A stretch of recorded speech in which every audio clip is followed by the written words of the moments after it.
A healthy person has 1,000 dreams. A sick person only has one. And right now, there's 60% of the people in this country who have only one dream. If they can make it through a day without pain, with energy, without having to take medications.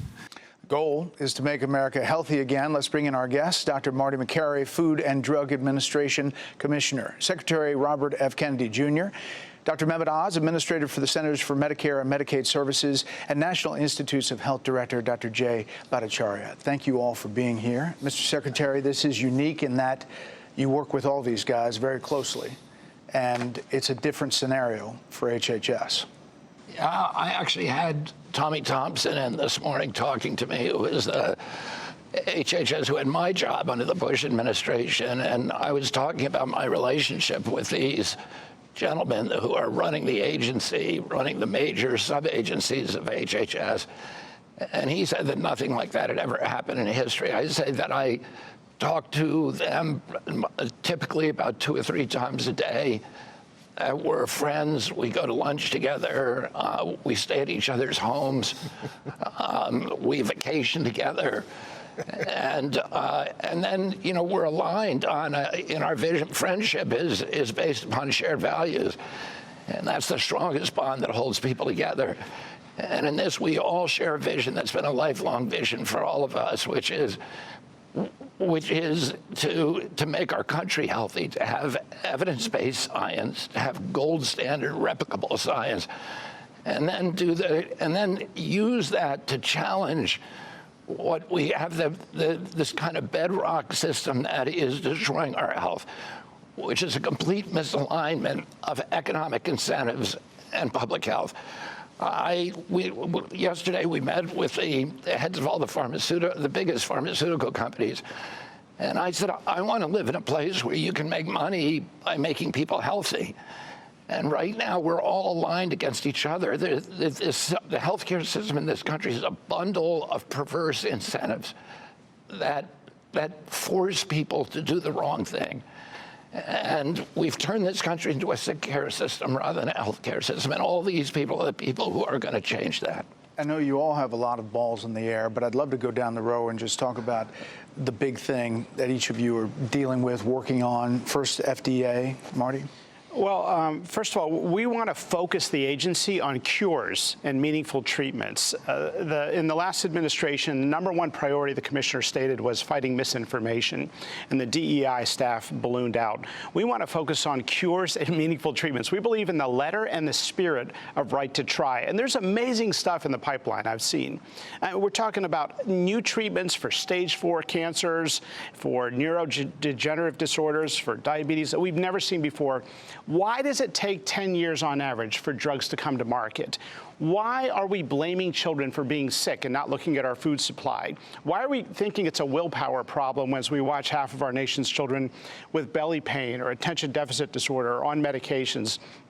And can we use common sense and gold standard science both? And that's the charge that we have from Secretary Kennedy. You've also obviously done the dyes recently, and we covered that extensively. There's this question about vapes coming over from China, and that they're really pervasive in our country, and kids with like video games and getting vapes, and they're dangerous. That falls under FDA. Yeah, it does. These are devices that are designed to get kids addictive to playing a video game, and there's an inhalation port in the device. They're showing up at our borders, and what we have been doing is just sending them back. And so the Chinese manufacturers are just sending it to another port. It's called port shopping, and they all get in. They're laughing at us. So that's going to stop in this administration. We're not going to allow these devices to get in. We're going to confiscate them. Mehmet, there's a lot of focus on Medicaid and Medicare, and it gets demagogued all the time, that you're coming after it, that you're going to kill it, that you're going to cut it.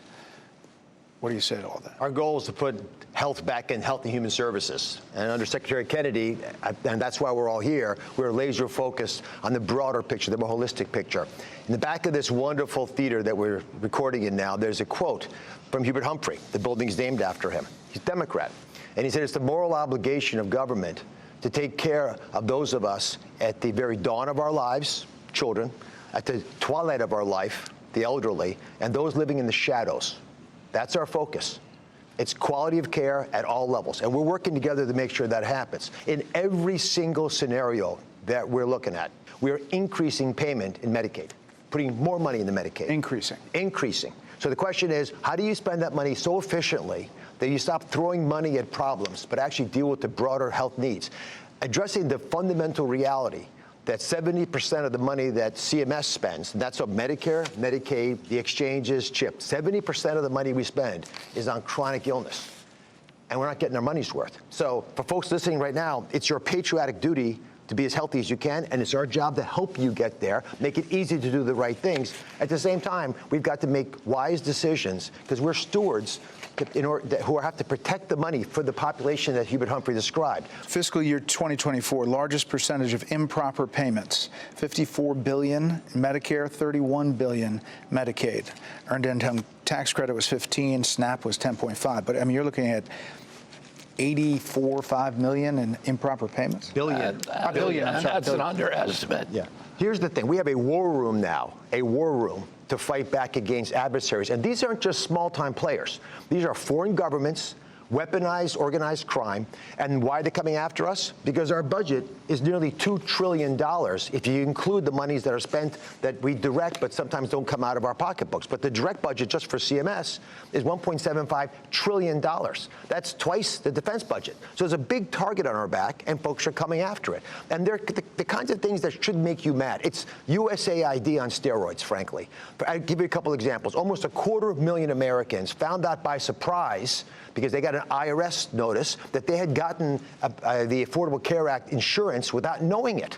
Why would you sign someone up without telling them they have insurance? Because brokers can steal the money. We have hundreds of millions of dollars spent on housekeeping. We have tens of millions of dollars spent on public unions getting free child care or student tuition or DEI programs. I have an obligation, all of us do, to protect the people that Humphrey was speaking about. And if we're not going to protect the most vulnerable, that's who they're stealing money from, then we're not doing our job. So we're going after, there's a new sheriff in town, and we're coming after folks in a very big way.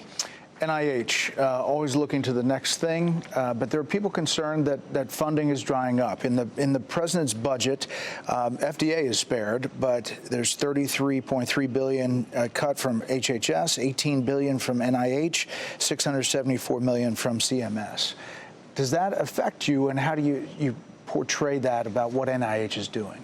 I mean, I think the key fact I look at for NIH is that the mission of the NIH is supposed to do research that improves the health and longevity of the American people. And since 2012, we've seen no increase in life expectancy in this country. In that sense, the NIH has not done its mission over the last dozen years. And in fact, NIH was involved in supporting research that may have actually led to the pandemic that we all just went through. So we'll speak to that for a second. Gain of function just signed this executive order the other day in the Oval Office.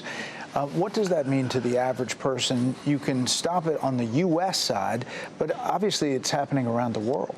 The U.S. is the primary state that sets the example for how to do this kind of work around the world. When the U.S. says, look, we're not going to allow scientists to play God, take viruses with cockamamie justifications, make them more transmissible, more deadly, that doesn't protect us against anybody, and it causes tremendous risk. And what the president did by signing this order is he said no more. We're not going to have another lab-generated pandemic on my watch. The Surgeon General nominee was supposed to be a hearing today on Capitol Hill. Dr. Neshwat was pulled. She's heading here to the HHS. What happened with all that? What happened with her withdrawal? We talked to Dr. Neshwat. We're going to put her at a very good place here at HHS.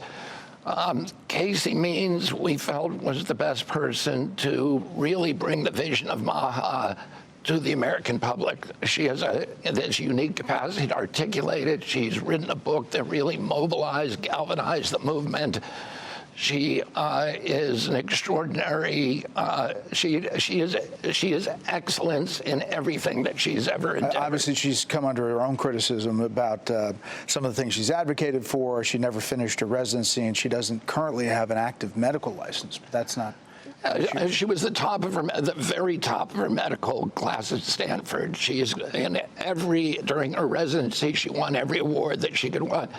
She walked away from traditional medicine because she was not curing patients. She couldn't get anybody within her profession to look at the nutrition contributions to illness.